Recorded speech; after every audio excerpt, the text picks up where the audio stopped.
Edwige Vias, bonjour. Bonjour. Votre parti, le Rassemblement national, a annoncé hier que Marine Le Pen dévoilera ses intentions sur la censure ou non du gouvernement Bayrou. Demain, ça sera sans doute juste avant l'examen de la motion de censure des Insoumis. Pourquoi entretenir ce suspense jusqu'au bout ? Parce que nous, on ne censure pas à la légère au Rassemblement national. On mesure les conséquences d'une censure et nous attendions de prendre connaissance du texte définitif. Parce que la seule question que nous allons nous poser, c'est quelle est la solution la moins mauvaise pour la France et les Français. Ce budget est un mauvais budget, ça on le sait. Mais qu'est-ce qui sera le moins grave pour la France et les Français ? C'est est-ce que c'est laisser passer un budget même s'il est mauvais, ou est-ce que c'est censurer un gouvernement avec les conséquences que cela comporte ? Donc c'est pour ça qu'il faut que nous prenions de la hauteur, qu'il faut que nous analysions, que nous décortiquions ce budget pour prendre cette décision avec responsabilité. En fait, on n'est pas du tout, nous, comme la France insoumise, qui, elle, a la censure automatique. Et en fait, la France insoumise, c'est presque la France impulsive et la France irréfléchie. Donc, on n'est pas du tout sur la même mesure que ces gens-là. Et donc, c'est pour ça qu'on se donne le temps. On n'est pas à 48 heures près. De toute façon, qu'on ait annoncé notre décision hier, aujourd'hui ou demain, ça ne changera rien parce que le vote a lieu demain. Et c'est un peu un faux suspense, non, que vous entretenez. Si le RN venait à voter cette censure, ça ne devrait sans doute pas suffire en termes de voix pour faire tomber le gouvernement, vu que les socialistes ont décidé de ne pas censurer François Bayrou. Oui, alors c'est pas tout à fait sûr, parce que les socialistes, je pense qu'ils réfléchissent, en tout cas les députés socialistes ne sont peut-être pas tous sur la même ligne que leur bureau national. Pourquoi ? Parce que les socialistes savent que en circonscription, en cas de dissolution de l'Assemblée nationale, c'est-à-dire pour assurer leur réélection, ils ont besoin de la France insoumise. Donc, si je comprends bien, Edwige Diaz, vous espérez, qui sont dans le calcul, en fait. Vous espérez que des députés socialistes, finalement, votent cette censure, récupérer des voix ici ou là, chez les députés Lyotte, LR, un peu partout ? J'espère rien, parce que les socialistes et les LFI, ils font leur tambouille entre eux. Mais je vous dis juste que les socialistes savent qu'ils ont une épée de Damoclès au-dessus de leur tête. Ils savent que si la prochaine fois, ils n'ont pas le soutien de la France insoumise, ça risque d'être compliqué pour un certain nombre d'entre eux, si jamais ils veulent se faire réélire. Tout le monde sait que Madame Anne Hidalgo, quand elle se présente seule à l'élection présidentielle, elle fait 1%. Tout le monde a bien vu que Raphaël Glucksmann, quand il se présente seul pour les socialistes au moment des élections européennes, il fait moitié moins que le score de Jordan Bardella. Donc en fait, les socialistes sont une force politique française qui est très affaiblie, et je pense qu'ils sont dans le calcul politicien en prévision de leur réélection. Et autre chose que je voulais vous dire, au niveau de Lyotte, donc de ce petit parti, de ce groupe parlementaire, qui regroupe notamment des élus ultramarins. Voilà, exactement. Eh bien, ils n'ont pas tous dit qu'ils ne voteraient pas en faveur de la censure. Donc, en fait, c'est assez incertain, d'autant plus que la majorité, c'est pas 289 députés parce qu'il y a des élections partielles en ce moment. Donc, en fait, le seuil est un petit peu plus bas.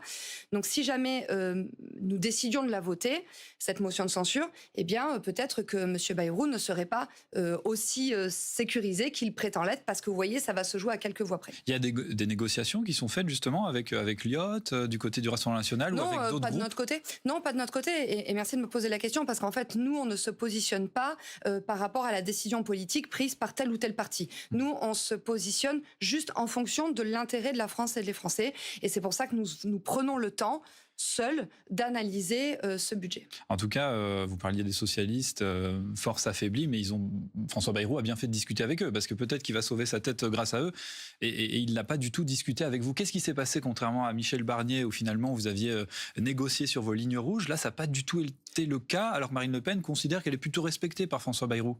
Oui, alors M. Bayrou a été tout à fait dans son rôle de discuter avec toutes les forces politiques, notamment avec vous, pas vraiment. Avec le Parti socialiste. Si, avec nous aussi, précisément parce que je pense que M. Bayrou est quelqu'un d'intelligent et qu'il a retenu les leçons de ce que nous avons fait au gouvernement Barnier. Donc oui, il a discuté avec nous, c'est tout à fait normal. Mes collègues en charge du budget de l'État et du budget de la sécurité sociale ont régulièrement été contactés par les cabinets ministériels, et c'est une bonne chose. En fait, ce que l'on voit, c'est que peut-être pour la première fois, eh bien, le Rassemblement national a été considéré. Ça ne veut pas dire que nous sommes satisfaits de ce ce budget. Vous savez, le seul budget qui nous satisfera, c'est le budget du Rassemblement national quand Jordan Bardella sera Premier ministre.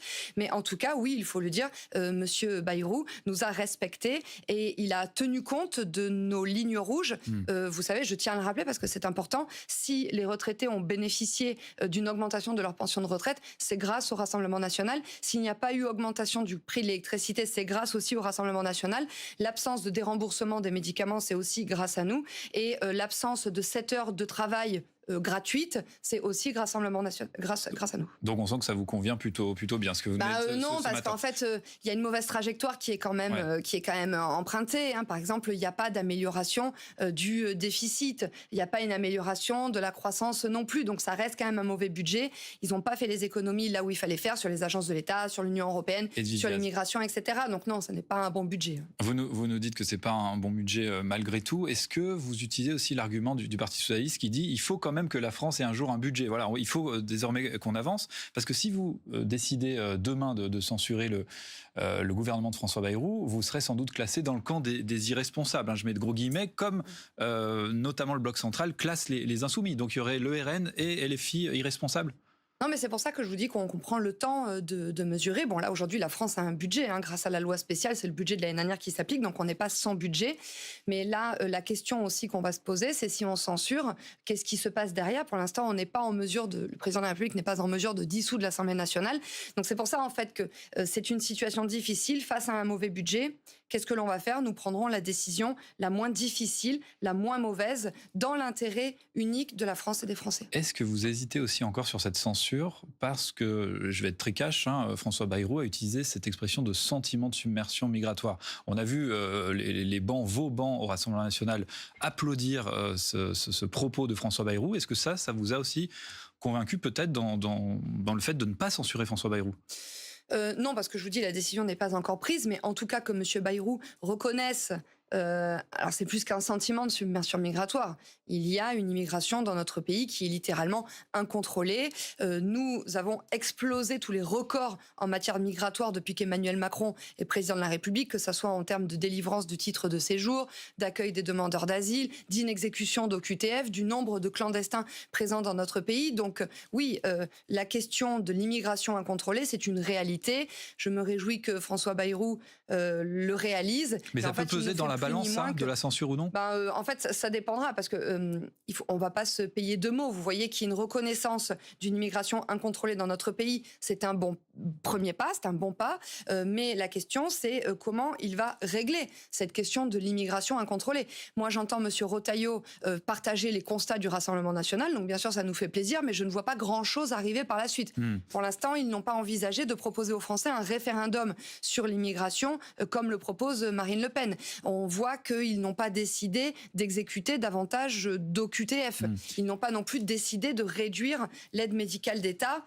Donc voilà, pour l'instant, on reste un petit peu sur notre faim. Et Diaz, une question rapide sur la dissolution. Est-ce que vous la demandez toujours, la dissolution de l'Assemblée nationale? Oui. Sachant que si le budget est voté, en tout cas est adopté, et si les 2 textes budgétaires passent, la France peut avancer, le pays peut avancer. À quoi bon demander une dissolution dans ce cas-là? Non, mais de toute façon, la dissolution, elle est nécessaire parce qu'en fait, l'Assemblée nationale est paralysée du fait des alliances contre nature qui ont eu lieu en juin dernier entre LFI, les macronistes et les républicains.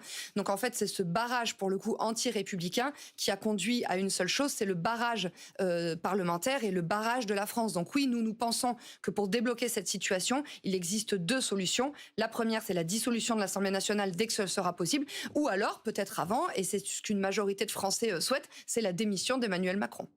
Dernière question rapide du côté des États-Unis. Donald Trump, qui est, on va dire plutôt un chef d'État que vous soutenez du côté du Rassemblement national, veut imposer des droits de douane absolument à tout le monde, à la Chine, à l'Europe, au Canada, au Mexique. Est-ce que c'est quelque chose que vous soutenez, vous?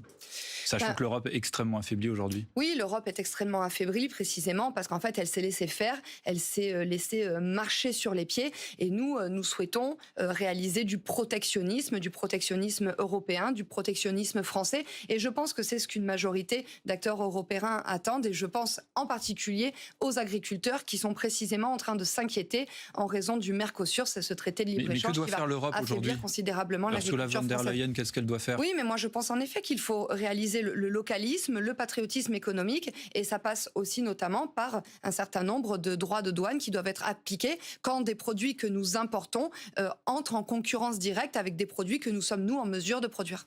Merci Edwige Diaz, merci Merci à d'avoir vous. été avec nous.